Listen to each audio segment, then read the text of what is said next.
Hey friends, in this video we are going to study about chromosome bending pattern. So chromosome bending pattern is about karyotyping, and it's a technique in which we actually dye the chromosome in order to find their number, their size, their shape, and to find out some of the chromosomal abnormalities or disorder. So chromosome bending pattern is actually the karyotyping, and we know karyo means nucleus, and inside the nucleus we find during the mitotic phase we find chromosomes, and those chromosomes are actually stained with different kinds of dyes, and we see different bending patterns. So now let's begin with the objective of chromosome bending. We use this method, we use the bending pattern to produce visible karyotypes and to visualize chromosome. तो chromosome को देखने के लिए और उसके visible karyotype को produce करने के लिए क्रोमोसोम बेंडिंग की जाती है. यहाँ पे हम क्रोमोसोम को अगर डाई करेंगे तो हमें इससे क्या फ़ायदा होगा? We find out chromosomal disorder and we will be able to find out the number of chromosomes, their size and shape analysis. So all these things can be done by this method. तो सबसे पहले इसमें procedure क्या किया जाता है? सबसे पहले सेल को आइसोलेट किया जाता है, फिर उसे किसी कल्चर मीडिया पे उगाया जाता है, और जैसे ही जो है बहुत सारे सेल जो है डिवाइड, जब एक सेल से बहुत ज़्यादा सेल बन जाते हैं डिवाइड करके, तो हमें पता है कि सेल साइकिल के अंदर जो माइटोटिक फेज़ होता है, तो माइटोटिक फेज़ में जब क्रोमोसोम पूरी तरीके से बन के तैयार हो जाता है तो कल्चर मीडिया के अंदर जो है एक माइटोटिक पॉइजन ऐड कर दिया जाता है जिसको हम कॉल्चिसिन बोलते हैं. ये कॉल्चिसिन क्या करता है? एक माइटोटिक पॉइजन है जो कि सेल्स को जो है माइटोटिक फेज़ के अंदर अरेस्ट कर लेता है, यानी कि ये क्या करता है, जो सेल डिवीजन है वो मेटाफेज स्टेज के अंदर आके रुक जाती है. So colchicine is a mitotic poison that arrest cell division at metaphase stage. So this is something that we need to remember कि हम जो है कॉल्चिसिन ऐड करते हैं. कॉल्चिसिन एक माइटोटिक पॉइजन है जो कि कल्चर मीडिया के अंदर डाल के हम जो है सेल्स को अरेस्ट कर लेते हैं, स्टॉप कर लेते हैं मेटाफेज स्टेज के अंदर. और मेटाफेज स्टेज इसलिए चूज़ की जाती है क्योंकि मेटाफेज स्टेज के अंदर ही हम क्रोमोसोम को पूरी तरह बना हुआ देखते हैं. तो पूरे क्रोमोसोम की जो शेप, साइज, स्ट्रक्चर है वो पूरी तरह मेटाफेज के अंदर क्लियरली शो होता है. अब इसके बाद हम देखेंगे कि इससे हमारा फ़ायदा क्या होता है. तो जैसे ही हम क्रोमोसोम को अरेस्ट कर लेते हैं तो हमारे पास जो है हर सेल के अंदर अच्छी तरह से बहुत ही कंडेंस क्रोमोसोम हमें मेटाफेज पे मिलते हैं, और फिर उसके बाद हम इन क्रोमोसोम्स को अलग अलग डाइज के साथ स्टेन करके एक बेंडिंग पैटर्न निकालते हैं. अब बेंडिंग क्या होती है? मान लीजिए हमारे पास ये एक स्टैंडर्ड क्रोमोसोम या एक हेल्दी क्रोमोसोम है. तो एक स्टैंडर्ड या हेल्दी क्रोमोसोम के पास हमें पता है क्रोमोसोम की एक पी आर्म होती है और एक क्यू आर्म होती है. तो यहाँ पे हम देख सकते हैं कि कुछ डार्क बैंड्स बनाए गए हैं और कुछ लाइट बैंड्स बनाए गए हैं. हर इन बैंड्स को जो है एक पर्टिकुलर नंबर प्रोवाइड किया गया है. पी आर्म के पास P1 2 3 4, जबकि क्यू आर्म के पास Q1 2 3 4 5 6 कर रखा है. ये मान लेते हैं हमारे पास एक स्टैंडर्ड हेल्दी क्रोमोसोम है. यहाँ पे हम डार्क और लाइट बैंड्स देख सकते हैं. और अब हम इसके कंपैरिजन में एक नया जो हमने एक किसी भी पर्सन का जो है आइसोलेट किया है सेल और उसमें से क्रोमोसोम निकाला है, तो उसके क्रोमोसोम को जब हमने डाई किया तो हमें कुछ इस तरह के बैंड पैटर्न्स दिखे. तो अब हम इस क्रोमोसोम नंबर को इसी सेम क्रोमोसोम नंबर वाले से कंपेयर करेंगे.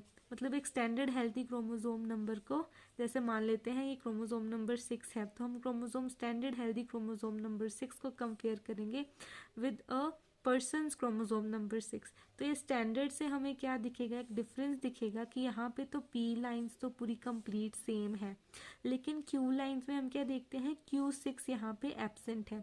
तो इससे हम क्या बता सकते हैं? हम ये बता सकते हैं कि कोई ना कोई क्रोमोसोमल डिसऑर्डर यहाँ पे आ चुका है.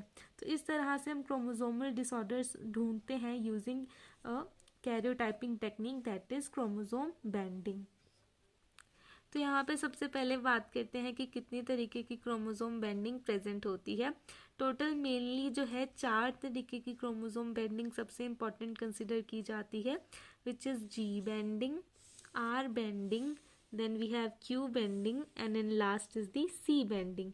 तो ये 4 बेंडिंग्स जो हैं बहुत ही इंपॉर्टेंट बेंडिंग और basic types of chromosome banding है, जहाँ पे हम क्रोमोसोम को स्टेन करके उनका कैरियोटाइप तैयार करते हैं। सबसे पहले बात करते हैं जी बेंडिंग की।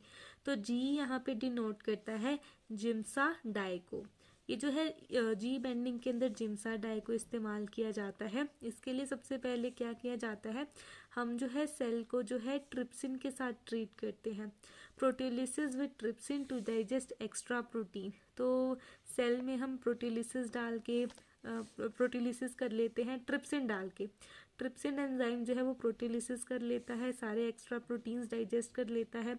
उसके बाद हम ऐड करते हैं जिम्सा डाई। जिम्सा डाई जो है वो किस तरीके से बैंड्स बनाती है ये पहले देखेंगे। हमें पता है, यहाँ पे हमें पता होना चाहिए कि जो एटी रिच रीजन होता है वहाँ पे क्या है कि Giemsa stain show more affinity, hence show dark bands. तो जिम्सा डाई जो है जहाँ भी क्रोमोसोम के अंदर एटी रिच रीजन होगा वहाँ पे ये जिम्सा डाई क्या करेगी, डार्क बैंड शो करेगी। जबकि जो जीसी रिच रीजन होगा वहाँ पे जिम्सा डाई की एफिनिटी बहुत कम होती है, इसलिए वहाँ पे लाइट बैंड्स शो होंगे। तो जी बैंडिंग में क्या होता है, ट्रिप्सिन का इस्तेमाल करते हैं सबसे पहले to digest extra protein, then we add Giemsa dye and then we see dark and light bands based on what kind of region is present there. If there is AT rich region, then we see dark bands. If there is GC rich region, then we see light bands. So this is about G bending. Now next is the R bending. यहाँ पे जो R है, the R stands for reverse of G bending. तो G bending में जो ये AT और GC rich के रीजन के साथ जो डार्क एंड लाइट बैंड्स बनते थे, अब R बेंडिंग में उसका पूरा क्या होगा, रिवर्स होगा। सो R denotes for the reverse of G bending. So this R bending is the reverse bending. यहाँ पे सबसे पहले हम क्या करते हैं, पिछले में हमने क्या किया था, ट्रिप्सिन ऐड किया था, लेकिन R बेंडिंग में हम क्या करते हैं, denature of chromosome by hot salt solution. तो क्रोमोसोम को डीनेचर्ड कर दिया जाता है हॉट सॉल्ट सॉल्यूशन का इस्तेमाल करके। So it will denature mostly eighty rich region. अब हॉट सॉल्ट सॉल्यूशन इस्तेमाल करने से क्या होता है, जो एटी रिच रीजन होता है ये क्या हो जाता है, ये डीनेचर हो जाता है, जिसके कारण जो ज़्यादातर क्या जीसी रिच रीजन्स जो होते हैं वो रह जाते हैं, जबकि एटी रिच रीजन वो ज़्यादातर डिग्रेड हो जाते हैं। और जैसे ही जिम्सा डाई यहाँ पे ऐड किया जाता है तो हम ये देखते हैं कि एटी रिच रीजन डिग्रेड होने के कारण ज़्यादा रिस्पॉन्ड नहीं कर पाता अच्छे से जिम्सा डाई को, जिसके कारण वो लाइट बैंड शो करता है। लेकिन जीसी रिच रीजन उसका उल्टा शो करता है, यानी कि डार्क बैंड शो करता है। तो हम यहाँ पे जी बैंडिंग और आर बैंडिंग के बीच में देख सकते हैं कि दोनों एक दूसरे के किस तरह से रिवर्स चले जाते हैं। यहाँ पे सबसे पहले हमने ट्रिप्सिन डाला, लेकिन इस केस में हॉट सॉल्ट सॉल्यूशन डाला। यहाँ पे eighty rich region dark band show करता है, यहाँ पे eighty rich region light band show करता है, और यहाँ GC rich region light band show करता है, लेकिन आर बैंडिंग में GC rich region dark band show करता है। So this is about G bending and R bending. Now next let's move towards the Q bending. यहाँ पे हम क्या करते हैं, क्यू बेंडिंग जो हम यूज़ करते हैं वो एक ज़्यादा एडवांस और एक बेटर टेक्निक है, ये हमें काफ़ी अच्छे रिजल्ट्स प्रोवाइड करती है। यहाँ पे क्यू बेंडिंग के अंदर हम स्टेन जो है वो हम दूसरा यूज़ करते हैं। Instead of Giemsa stain we use quinacrine stain. Quinacrine stain, तो ये जो क्विनाक्राइन स्टेन है, ये क्विनाक्राइन स्टेन का यूज़ किया जाता है क्यू बेंडिंग के अंदर, और एक ज़्यादा अच्छी और एडवांस टेक्निक है। यहाँ पे हम सबसे पहले यहाँ पे जो डिफरेंट जो हम काम करते हैं वो ये है कि हम एक्सपोजर देते हैं सेल्स को किसके, यूवी लाइट का। और यहाँ पे जो बैंड्स हमें दिखते हैं वो येलो कलर के बैंड्स होते हैं। यहाँ पे हम स्टेन जो है क्विनाक्राइन स्टेन से करते हैं, फिर हम एक्सपोजर देते हैं यूवी लाइट का, और ये जो यूवी लाइट एक्सपोजर है ये बैंड्स को येलो कलर का शो करता है। यहाँ पे eighty rich region dark band show करता है और GC rich region light band show करता है। ये एकदम जी बेंडिंग की तरह ही सेम रिजल्ट्स देते हैं, बस फ़र्क इतना है कि ये येलो कलर के होते हैं। यहाँ पे जैसे जी बेंडिंग के अंदर था वैसे ही क्यू बेंडिंग के अंदर है। यहाँ पे हम देख सकते हैं कि we use this technique when G banding isn't giving better results. तो जब जी बेंडिंग अच्छे रिजल्ट ना दे रहा हो तो हमें पता है कि इसने भी जी बेंडिंग की तरह ही रिजल्ट देने हैं, तो उसकी जगह हम क्विनाक्राइन स्टेन को यूज़ करते हैं with exposure to the UV light. So this is the difference, this is the little difference between G and Q banding. बाकी जी एंड क्यू बेंडिंग के जो रिजल्ट्स होते हैं वो हमेशा सेम ही होते हैं। अब लास्ट हमारे पास जो मेजर आता है दैट इज सी बेंडिंग। तो यहाँ पे सी जो है वो रिप्रेजेंट करता है कॉन्स्टिट्यूटिव हेट्रोक्रोमैटिन को। हमने पिछली वीडियो में भी एक देखा था स्ट्रक्चर ऑफ क्रोमोसोम में कि जो हेट्रोक्रोमैटिन होते हैं वो दो तरीके के होते हैं, कॉन्स्टिट्यूटिव एंड फैकल्टेटिव। तो यहाँ पे जो कॉन्स्टिट्यूटिव हेट्रोक्रोमैटिन होता है, ये जो सी है ये कॉन्स्टिट्यूटिव हेट्रोक्रोमैटिन को रिप्रेजेंट करता है। यहाँ पे सबसे पहले क्या करते हैं, यहाँ पे जो डीनेचरेशन है क्रोमोसोम का, ये बेरियम हाइड्रोक्साइड की मदद से कराया जाता है।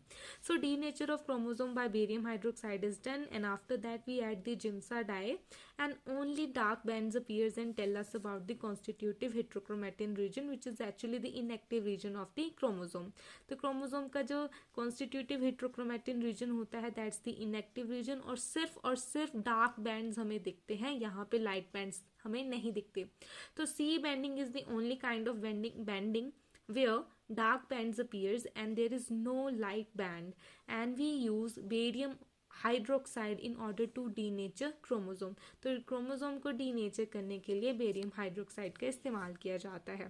So this is about the C bending. इसके अलावा हमारे पास टी बेंडिंग भी होती है जो टीलोमियर्स को स्टेन करती है। हमारे पास NOR बेंडिंग भी होती है जो कि न्यूक्लियोलर ऑर्गेनाइजर रीजन्स को बैंड करती है, कलर करती है।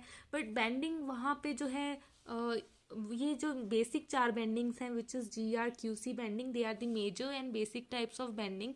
इसके अलावा बहुत अलग अलग तरीके की बेंडिंग्स और अलग अलग तरीके की यहाँ पे टेक्निक्स हमें मिलती हैं। सो this is all about types of bending we can see, and this is all about chromosome bending. So I hope that you like this video, and if you did then please don't forget to like, subscribe, share, comment. Thank you.